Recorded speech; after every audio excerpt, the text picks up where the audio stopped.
Bom dia, queridos irmãos. Estamos iniciando mais uma escola bíblica virtual. Estamos estudando sobre os conflitos da vida. Hoje, nós estamos estudando sobre como disciplinar as finanças e o consumismo. Nós estamos no nosso segundo tópico. E o segundo tópico vai falar o quê? Aprendendo a mordomia com os dízimos e ofertas. Ou seja, aprendendo a ser mordomo, ou seja, administrando os dízimos e ofertas.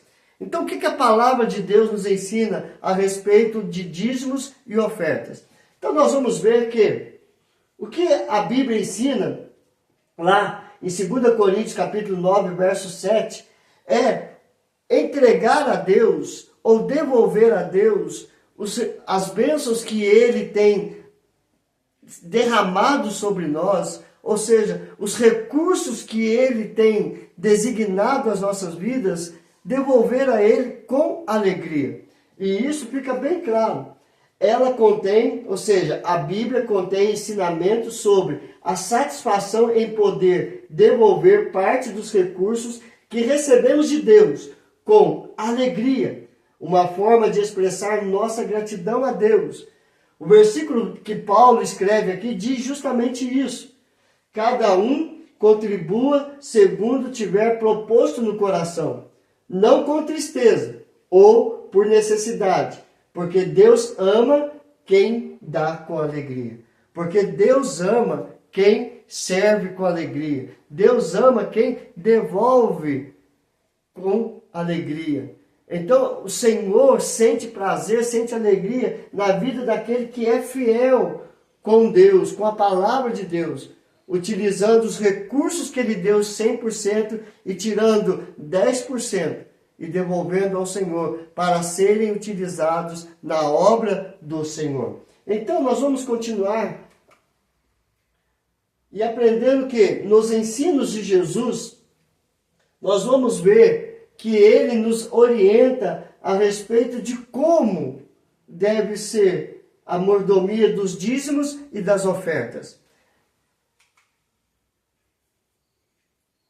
A palavra de Deus nos ensina que Cristo nos resgatou da maldição da lei e se tornou maldição em nosso lugar. Cremos que já não estamos mais sujeitos ao regime da lei. Por esta razão, alguns cristãos entendem que já não existe mais obrigatoriedade em dizimar. Porém, devemos entender que, nos ensinos de Jesus, que Ele nos desafia a entregar não apenas 10%, mas tudo. Era esse sentimento que ensina a pobre viúva que ofertou a Deus tudo o que tinha, ou seja, sua vida. Isso está em Lucas, capítulo 21, verso de 1 a 4, que diz: Estando Jesus a observar, viu os ricos lançarem suas ofertas no gasofilácio. Viu também certa viúva pobre lançar ali 2 pequenas moedas e disse: Verdadeiramente vos digo que esta viúva pobre deu mais do que todos, porque todos estes deram como oferta daquilo que lhes sobrava. Esta, porém, da sua pobreza, deu tudo o que possuía, todo o seu sustento. Ou seja, Jesus, ele compartilha esta ideia com todos ali.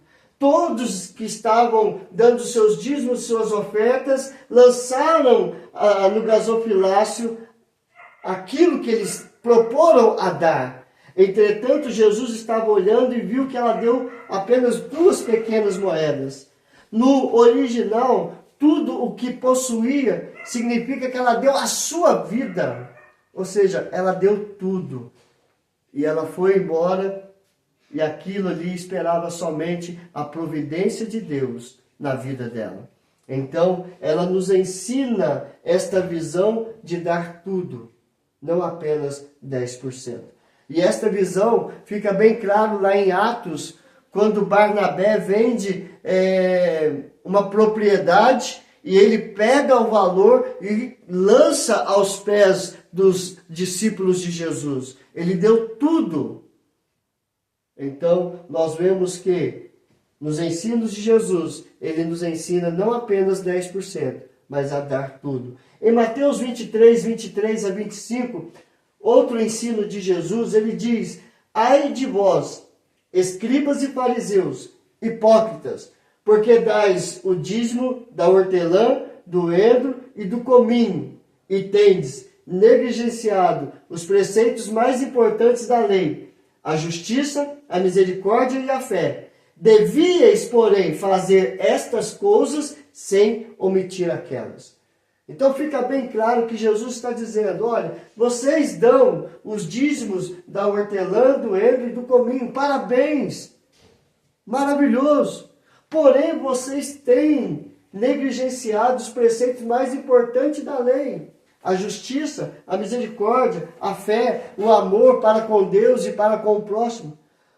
E ele diz: devíeis, porém, fazer estas coisas, dar os dízimos da hortelã, do endro e do cominho, sem omitir ou negligenciar esses preceitos mais importantes: a justiça, a misericórdia e a fé.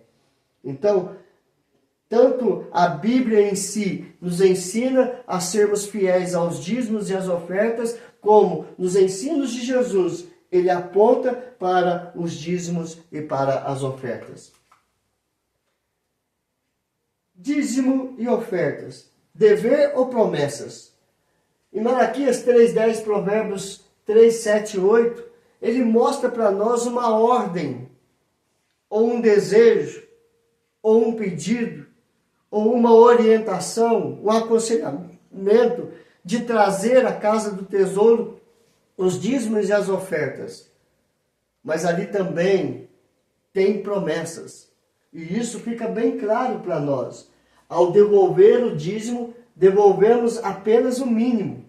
Para muitos, as promessas deixadas em Malaquias e Provérbios sobre a fidelidade nos dízimos têm sido uma realidade. Ou seja, as promessas que contém nesses textos são uma realidade na vida daqueles que são fiéis. Assim como Deus é fiel para conosco, nós temos que ser fiéis para com Deus. Entretanto, nós vemos o seguinte: porém, muitos têm sido negligentes e o que têm recolhido são colocados em saquetel furado e têm passado por muitas necessidades, assim como o povo de Israel, que deixaram de dizimar e ofertar e passaram por muitos problemas, a ponto de recolher, e o que recolhiam colocavam em saquetel furado, que caía pelo caminho e passavam as dificuldades. Então o que diz Malaquias 3 e Provérbios 3, 7 e 8? Malaquias 3:10: trazei todos os dízimos à casa do tesouro, para que haja mantimento na minha casa. Ou seja, aqui está o pedido, está o conselho, está a orientação: trazer os dízimos à casa do tesouro. Com qual finalidade? Para que haja sustento na minha casa. Sustento para quem? Para os levitas, para o órfão, para a viúva, para o estrangeiro. Os dízimos e as ofertas são utilizados nisso.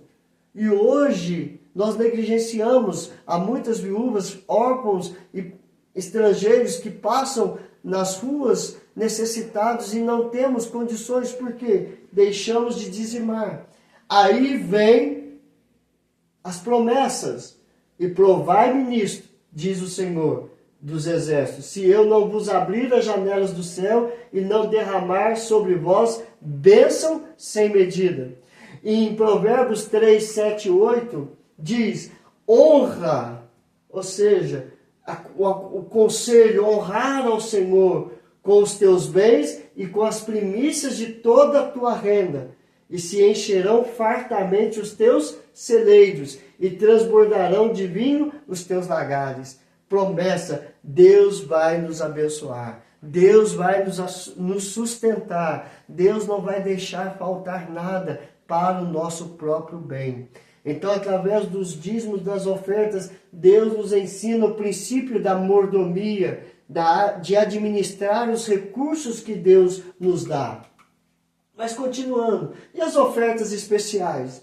Em 2 Coríntios 9, versículo 1 e 5, ele nos mostra que estas ofertas, eram já retiradas para o sustento de missionários. Paulo utilizou um pouco desses recursos, outros também utilizaram, e isso fica bem claro. Falar em dinheiro é muito difícil, pois cada um tem seu jeito de olhar para ele. A Bíblia ensina contra a avareza, o amor ao dinheiro. Porém, além dos dízimos, Deus nos orienta a investir em ofertas especiais para serem usadas em ações sociais, cestas básicas, roupas, medicamentos, missões, fazer missões, mandar missionários a outros países, outras necessidades específicas das comunidades cristãs, pagar água, luz, zeladoria, tudo isso é usado com os dízimos e com as ofertas especiais. Então, em 2 Coríntios 9, verso 1 e 5 diz assim: ora, quanto à assistência a favor dos santos, é desnecessário escrever-vos. Portanto, julguei conveniente recomendar aos irmãos que me precedessem entre vós e preparassem de antemão a vossa dádiva, oferta já anunciada, para que esteja pronta como expressão generosidade e não de avareza. De um coração generoso e não de um coração avarento. De reter as bênçãos, de reter os recursos que Deus havia dado à igreja dos Coríntios. Então ele nos ensina isso, a assistência através dos dízimos e das ofertas. Então o que nós aprendemos hoje? Aprendemos a ser bons mordomos dos dízimos e das ofertas. A Bíblia ensina a devolver com alegria, a devolver 100%, não apenas 10%, mas que sejamos justos. Nós não temos condições de devolver 100%, mas que possamos ser justos à palavra de Deus e fiéis à palavra de Deus. Dizimar e ofertar. Devolver ou promessas. Malaquias e Provérbios mostram as promessas de Deus de suprir as nossas necessidades e ofertas destinadas às ações sociais e missionárias e também à obra do Senhor. Que Deus nos abençoe, queridos, hoje e sempre. Amanhã nós vamos falar sobre a necessidade de planejamento. Como fazer um planejamento. Então, siga conosco, compartilhe esses vídeos para que mais outras pessoas possam aprender como disciplinar as finanças e o consumismo. Vamos orar, queridos? Senhor, graças te damos por tudo. Abençoa, Senhor Deus, as nossas vidas, para que possamos caminhar de acordo com a tua vontade e sermos bons mordomos dos recursos que o Senhor tem dado a cada um de nós. Nós oramos e agradecemos por tudo. Em nome de Jesus. Amém e amém.